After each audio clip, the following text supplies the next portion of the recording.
క్రీస్తునాథుని యందు ప్రియ సహోదరి సహోదరులారా, ఈరోజు మనము స్వీడను దేశ పునీత కెథెరినమ్మను కొనియాడుతూ ఉన్నాం.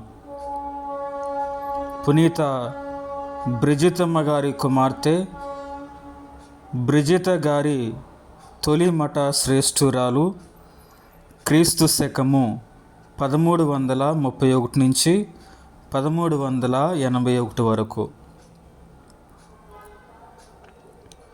స్వీడను దర్శించే ఏ యాత్రికులైనా ముందుగా తెలిసేది అక్కడ మధ్యయుగములో జన్మించిన గొప్ప క్రైస్తవ మత సన్యాసిని పునీత బ్రిజిత గారి గూర్చే.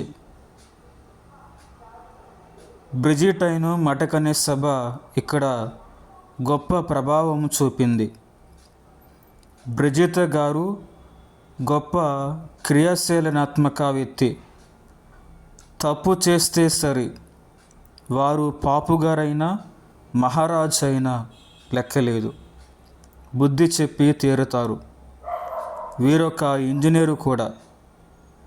గృహ నిర్మాణ శాస్త్రంలో తనకంటూ ఒక ప్రసిద్ధ ముద్ర కలవారు. వీరు అద్భుత శిలా వైభవానికి ప్రతీక. పునీత కెథెరిన గారు కూడా తల్లి అడుగుచాడల్లో నడిచిన గొప్ప పునీతురాలు. స్వీడను రాజకుమారుడైన వుల్ఫ్గుడ్ మార్సును పునీత బ్రిజిత దంపతులకు కలిగిన 8వ మంది సంతానంలో 4వ సంతానమే ఈ కెథెరినమ్మ గారు. వీరు రైస్బర్గ్ వద్దనున్న కాన్వెంటులో విద్యాభ్యాసం గావించారు.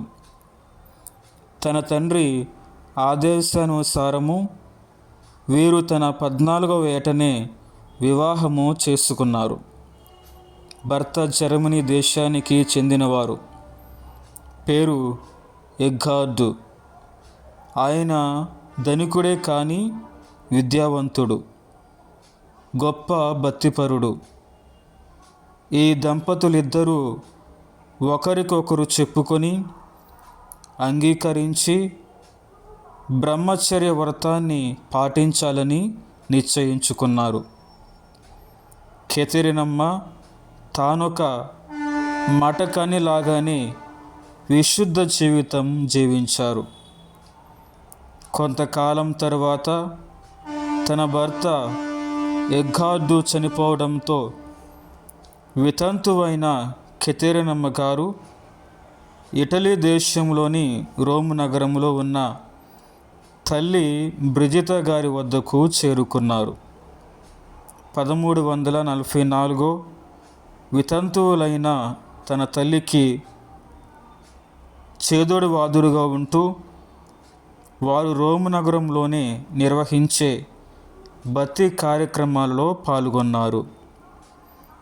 తల్లిగారు అనుసరించి దాన ధర్మాలు, జపతాపాలు, పరిశుద్ధ ఆధ్యాత్మిక జీవిత సాధనలో అనేకమైనటువంటి సేవలు వారు అందించారు.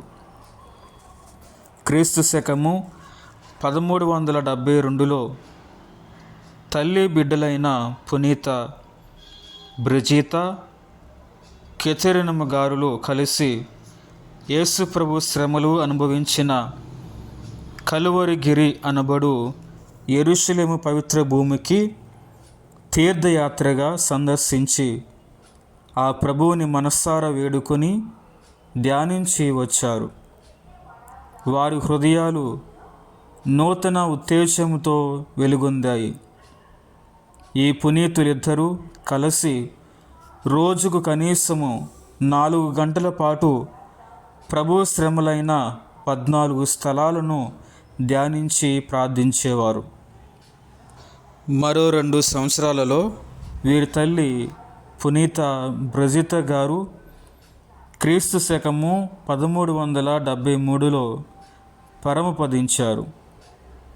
కెథెరినమ్మ తల్లి భౌతిక దేహాన్ని తీసుకొని వారి జన్మస్థలమైన స్వీడన్ దేశంలోని వాద్స్తేవ పట్టణంనకు వచ్చారు.